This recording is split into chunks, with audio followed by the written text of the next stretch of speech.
Howdy, Brother John, coming from St. Louis, Missouri. Today is the 23rd, I think, of March 2019. So what I offer is different than my industry is that I believe that academia, higher education misses the boat miserably in terms of being a genuine, lasting service to their students. They take their time, they take their money, they take their attention, affection, and hopes, and they give them a lot of money, and they give them, uh, if they jump through all the hoops properly, a sheepskin that the business community it doesn't match well with jobs. Complaints of business people say that they got to train people to do jobs. They just spent 4 years, and they still got to train them, and they don't have life skills.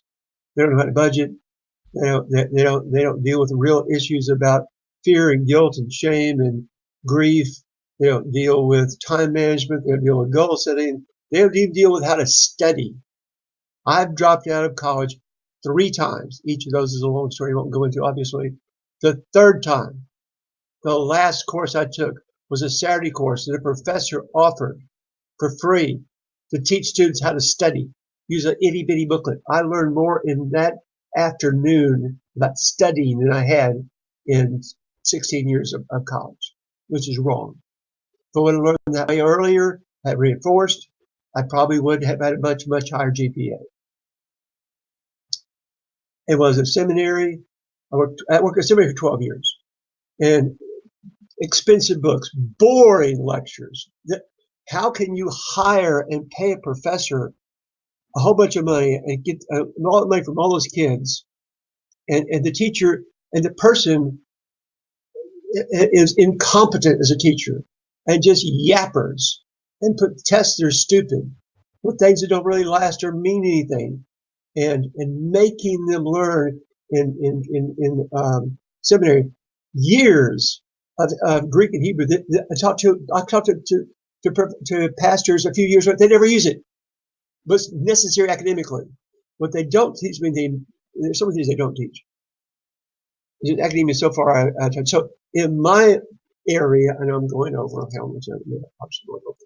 So I want to boil down to the things that I learned the hard way, that I learned from Tony Evans and Tim Ferriss and Brendan Burchard and Dale Carnegie, and Zig Ziglar, not just sales and marketing, and Seth Godin and Stephen Covey. I mean, why is it those people, David Allen, Brene Brown,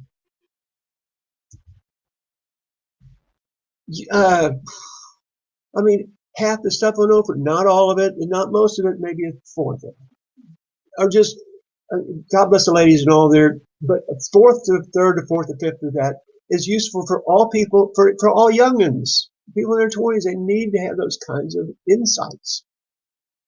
But no, let's send them off to college, where there's a culture of drinking and promiscuity and drug abuse, and put them in debt that they can't repay. And the only jobs that they can really repay those are STEM jobs, and the other ones are going to be shackled with debt, so they can't even discharge in bankruptcy. So I'm going to teach things that I learned the hard way.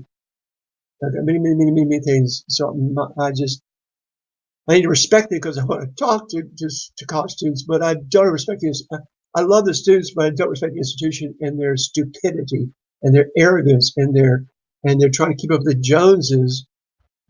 Even while I was there the 12 years at the seminary, I'm in with this. They had even up how many books I had to read, how many papers I had to write. Thinking if you just read more books and you just wrote more papers, did you get more intelligent, smarter? You don't get any wiser. It's because Princeton upped the ante, therefore Harvard upped the ante. Everybody else has to up the ante to get an XYZ degree. But one professor says, if you read less and reflected more, you would learn. Professor had to say that. And he got a lot of flack for that, but I'll get off my soapbox. That's all. I don't, a wee bit of passion, just a wee bit of passion about this. Shalom.